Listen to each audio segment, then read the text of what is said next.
Today I'm going to make you a better mind reader, which is hilarious because my first attempt at reading someone's mind was guessing what my nan's favourite cake was.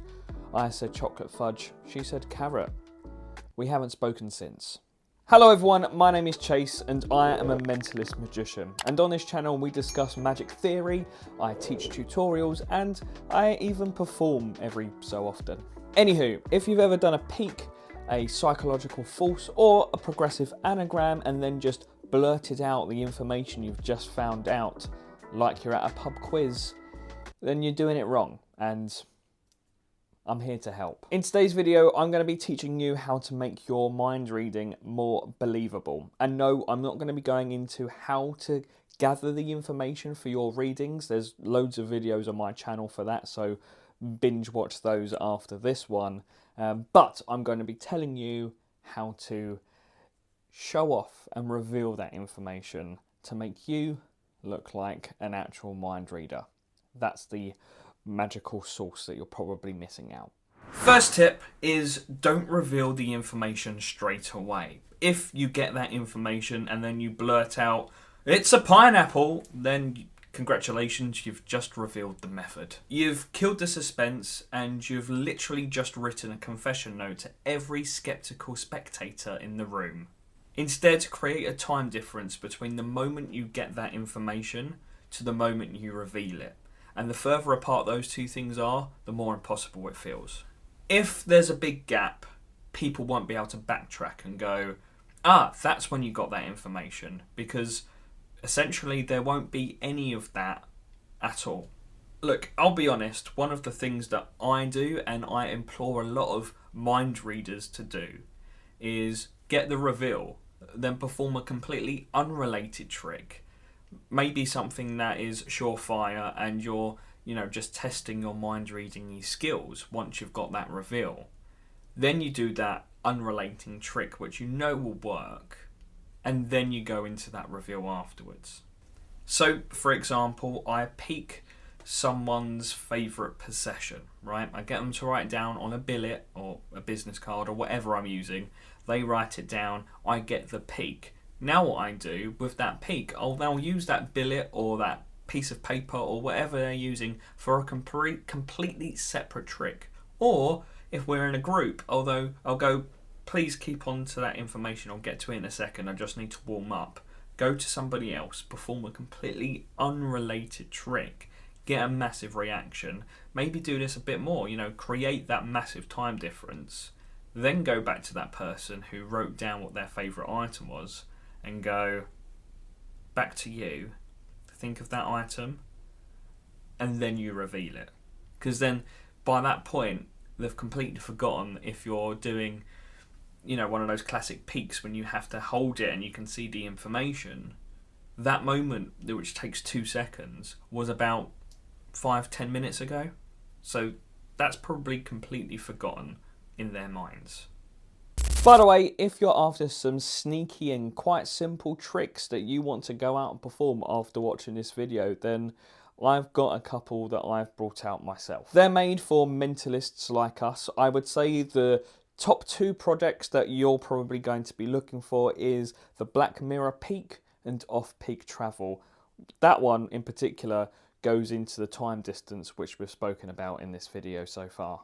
Link will be somewhere down in the description if you want to pick up any of those projects or any of my other projects if you so fancy.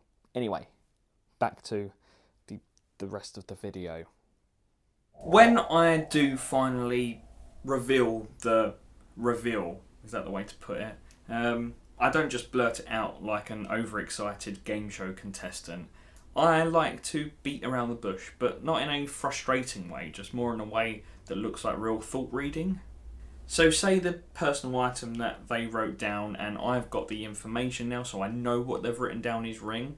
I will now beat around the bush. I will then say, cool, can you just hold out your hands for me and imagine your item in your hands? Wonderful. In fact, sorry, your item is actually something to do with your hands, isn't it? It's not. it's not like something you can hold in. I mean, you can hold it in your hands, but it's not something you would organically hold in your hands, though, is it? And then I would move on and kind of, you know, tease them that I'm getting close to what I think it is. And you can really go into quite a lot of detail here. So if they are wearing rings in this position, I would even go, in fact, are you... Again, it's not something you would have organically in your hands, but it's something you would wear. In fact, you're wearing it right now, aren't you? You're wearing it right now, and it's not like to do with the wrists or something like that. So it's not a bracelet. It's like on your fingers. It's a ring, right?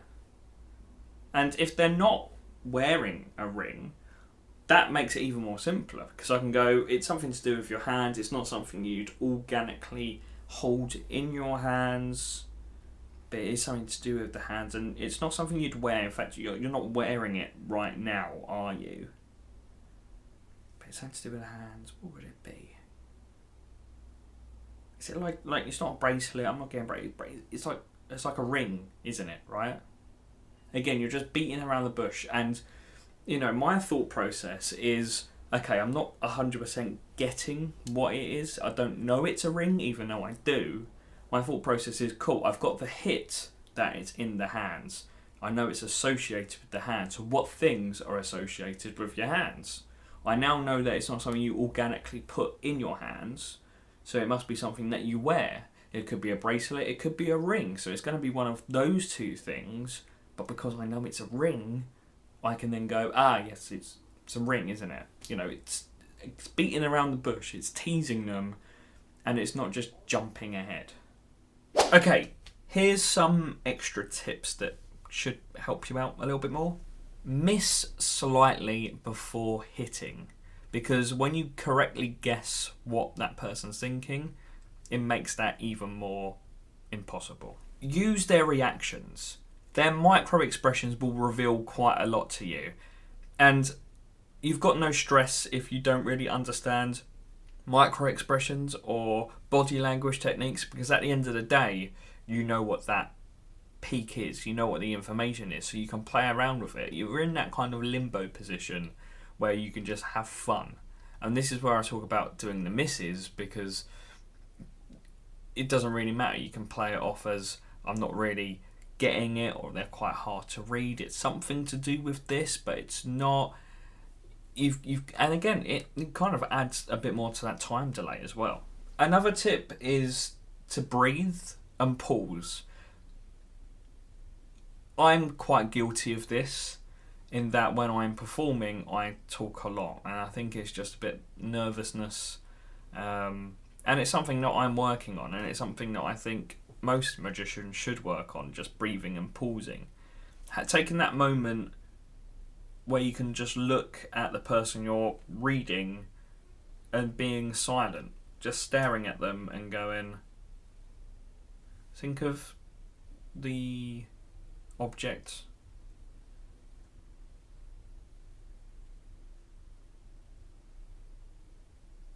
Is it, and then saying it, you know, that break in between can make them feel a little bit awkward, and it's, you know, from a spectator's point of view, you're kind of just reading into their mind. And anyway, with those little quick tricks that I've just gone through in this little section, I'm probably going to be talking a lot more about it on the membership, on my membership called the Chased Membership. And